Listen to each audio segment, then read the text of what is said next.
Shameless man. You must tell me where you're coming from. So this is what you do every night, eh? You must kill me today, oh. Woman, leave my clothes now, or else you will not like my reaction. Don't take my silence for granted.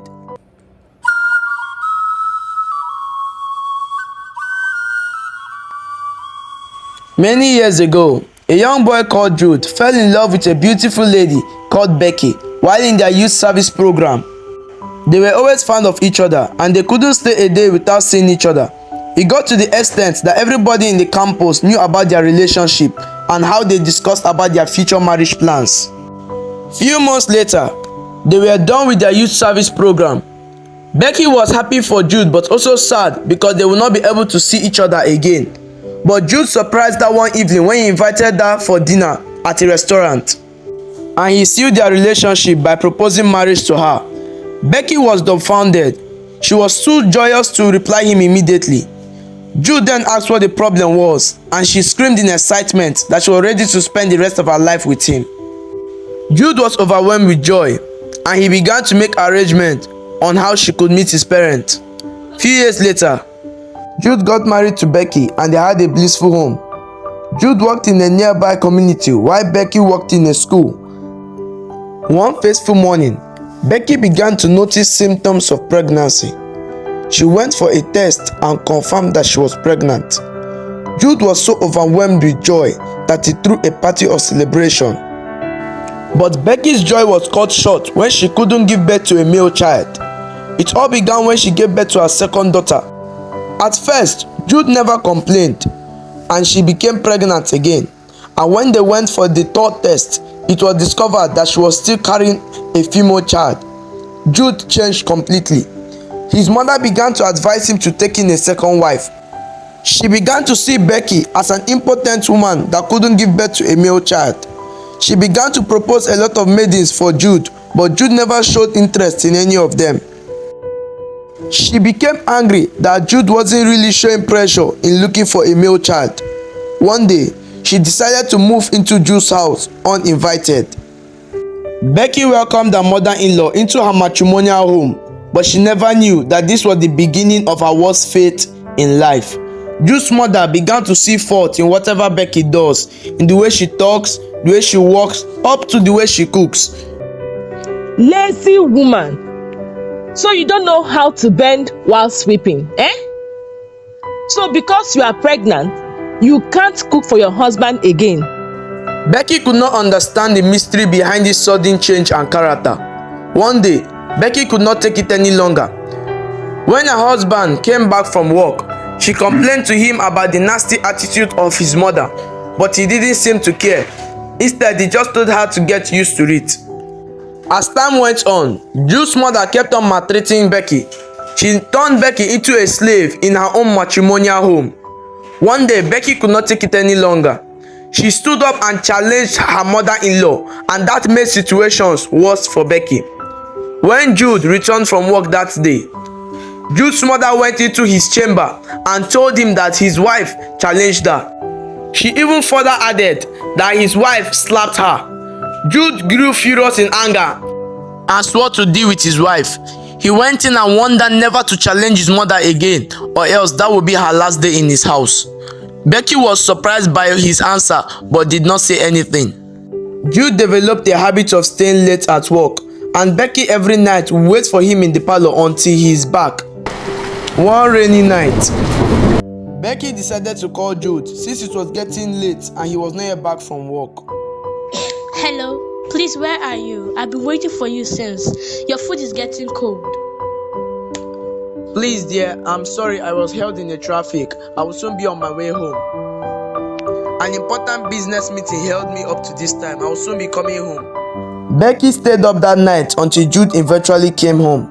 When she tried to hug him, she sighted women's clothes in his bag and she became heartbroken. Shameless man. You must tell me where you're coming from.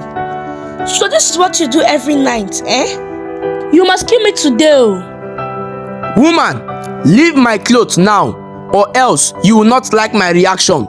Don't take my silence for granted. But Becky was heartbroken. She kept on pressurizing her husband to answer her. Her husband got furious and angry, and he began to beat her. His little daughter began to beg him to leave her mother. Dad, please stop beating Mom. Remember, she is carrying my baby sister. Daddy, please. As the days went by, so the Jude's mother's hatred for Becky kept on increasing.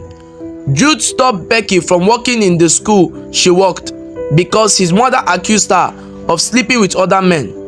Becky tried to defend herself, but her husband was not willing to hear her out. The husband stopped sleeping in the same room that she slept in. Becky began to cry as she remembered how she used to play with Jude back in those days in campus and all the good time they had together. Hot tears kept on flowing freely from her cheeks. One hot afternoon, Becky came back and saw a strange woman with her husband on their matrimonial bed. She became heartbroken and demanded to know who the lady was. But her husband referred to the lady as his wife. Becky was broken down by that word. Well, Becky, since you have refused to give me a male child, I have decided to follow my mother's advice and taking a second wife. If you are not okay with this, you can leave. Things became worse for Becky when the second wife, Adanne, gave birth to 2 boys. Adanne also began to maltreat her, but Becky kept seeing Adanne as her sister. One cold night, Becky talked to herself. I can't continue living like this. I am really running out of cash to fund my daughter's school fees. I have to start doing something. 2 weeks later, Becky began a restaurant near her home. She would wake up early in the morning and take some food to the restaurant to sell. And in the evening, after she had picked her daughters from school, she goes back to the restaurant to sell for the evening workers. Within few months, the business blew up. A lot of people began to patronize her. She even started employing workers. Her restaurant became well known in the community and nearby ones. Her husband began to think of a plan on how he would take over her business, but Becky shocked all of them. The next day, Becky bought a car.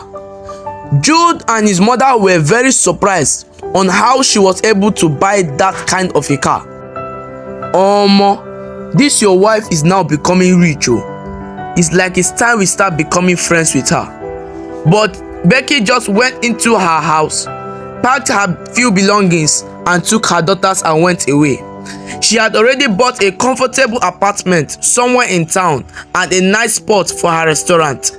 Jude's new wife confessed to Jude that he was not the real father of her boys. Jude could not contain his anger when the man came and took his new wife and the kids away. He blamed his mother for everything, but she claimed that she was only trying to help him and get his son.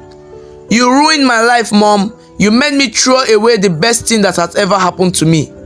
After a few arguments, he chased his mother away from his house. Becky was in her office in her restaurant when Jude walked into her office and started begging for her forgiveness. He said that he was sorry for everything that happened. He begged her to come back into his life, but then she looked at him and said, I'm sorry, Jude, but I can't come back to your life.